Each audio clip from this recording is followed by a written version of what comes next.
You mentioned, I think, that regulations and, among other things, makes it more difficult to innovate in the wireless world as compared to versus the internet. How would you change this? Are there any things that we could do that would remedy that, or at least head in the right direction? Well, the important part here is all about open access to both the networks and the phones. There's some things that go beyond that also that would really help out, especially for startups and people building software, and that would be open access to the billing systems too. So what we're looking for is the ability to bring a product to market without having to spend millions and millions of dollars to build a product just so that the carrier can turn around and say, oh, I'm sorry, we're not interested.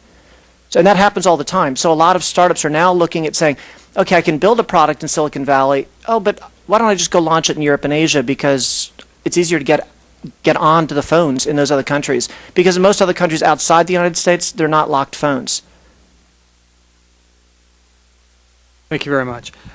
This is for the whole panel. Are there services that are available to large users of wireless services that are unavailable to small business users? And if so, what competitive disadvantage does it place the small business user, and what could be done about that? And I'd invite anyone who wants to comment. Mr. McKay? Yes, thank you, Congressman. I can't picture services that are available to one category of users versus another, but I do think it's instrumental to, and you've brought up the idea of looking at this 700 megahertz auction not only from the perspective of companies being able to access spectrum, small business entities, but also from the perspective of small business users. And part of our concern with regard to the open access concept is, as you hear Mr. Black talk about the benefits of Europe and Japan and how his company or others may benefit there, I don't think that's a model we want to replicate from the perspective of the small business user.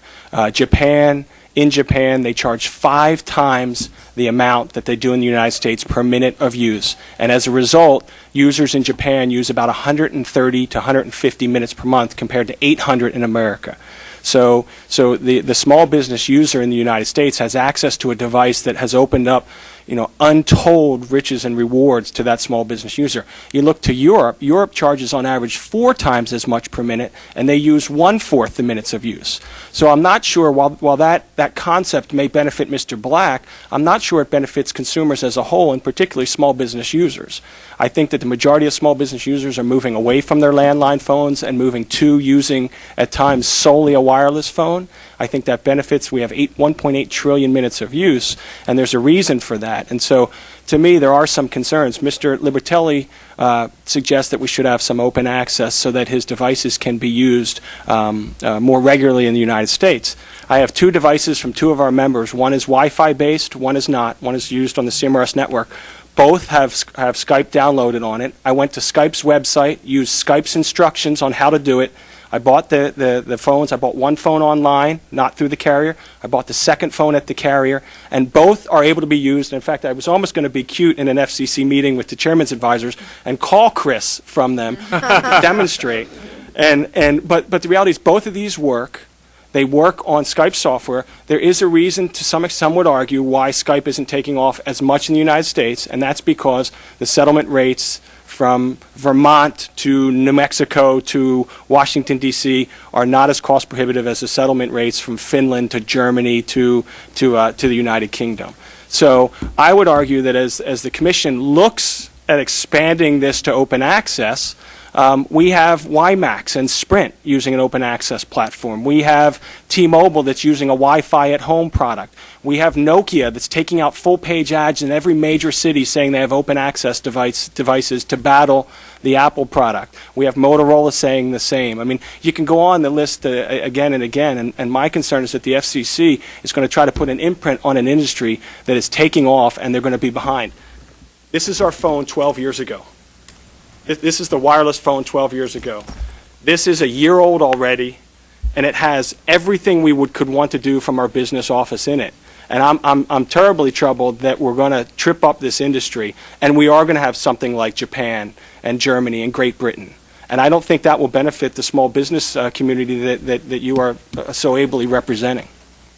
Let me tell you a very quick story related to what you're just saying. My daughter kept telling me years ago that I should watch the Seinfeld series. She said, "Dad, it's just the kind of humor you'd really find it funny." I never did it, never watched it. And over the past couple, she gave it to me for Christmas. I think it was last year or something like that. So I've sort of started out in the first season. I think I'm in the third or fourth season now. But it's really, I think it started in '93, if I'm not mistaken, or something like that, year before I got elected up here.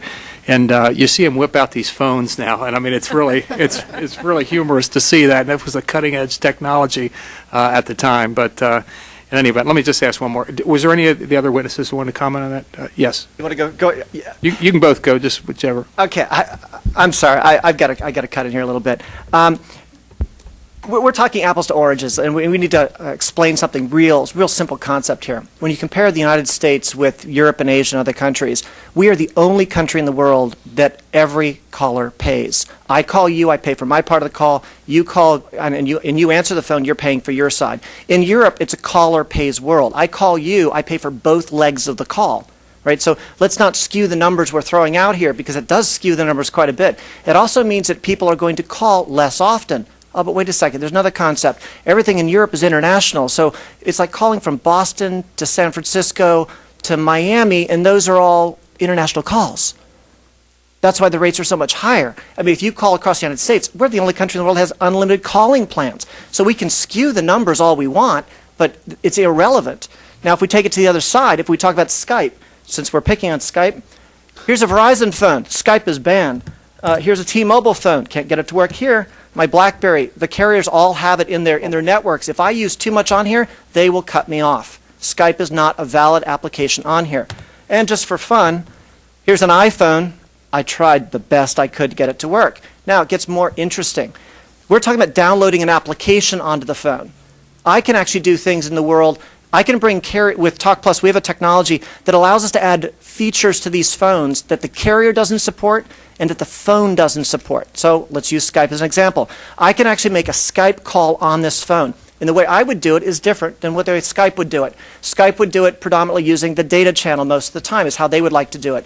I actually put the call in the voice channel, which means I work exactly the way a carrier wants to work. Yet the carriers still won't let us on the deck. No harm, no foul to the network at all. Anything we do, all calls are held in the voice channel. There's no reason that should be cut off. They still won't let on the network. Thank you. Mr. Libertelli? Just a brief response. I think we're making progress when your opposing side starts to make your argument for you. Mr. McCabe's phone that he held up indeed does run Skype. And the point is this. If he were to take that device and walk outside of a Wi-Fi environment and try to use Skype, the terms of service for the major wireless operators, AT&T and Verizon, specifically block his ability to use Skype to have a conversation. That's what's at stake here. It's that kind of blocking behavior that needs to be corrected.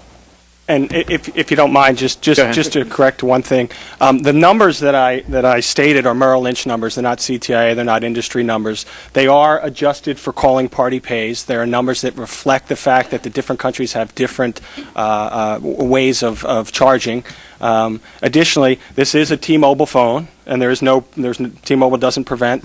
This is a Sprint Nextel phone. Sprint Nextel doesn't prevent. And the idea that the 22 megahertz license would just be one more, it wouldn't be everyone else. What we argue is there are at least two here. The iPhone, you can download Skype onto the iPhone. And so, the reality is there are services and products available that counter the arguments that these, that people are making, including Mr. Black, who has successfully built, and some of his members have, successfully built and sold small businesses in the wireless space. Thank you all.